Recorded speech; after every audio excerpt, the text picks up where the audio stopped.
Hello guys, in this video I'm going to show you how to save story to gallery on the Instagram application.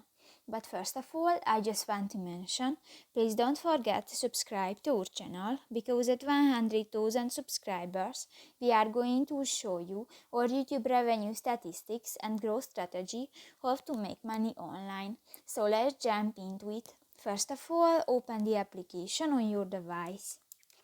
Go to the profile section at the bottom of the page and click to the three lines at the upper right corner of the screen. Tap to the settings and privacy option and go to the your app and media section. Here click to the archiving and downloading option, and here you can find the save story to gallery option.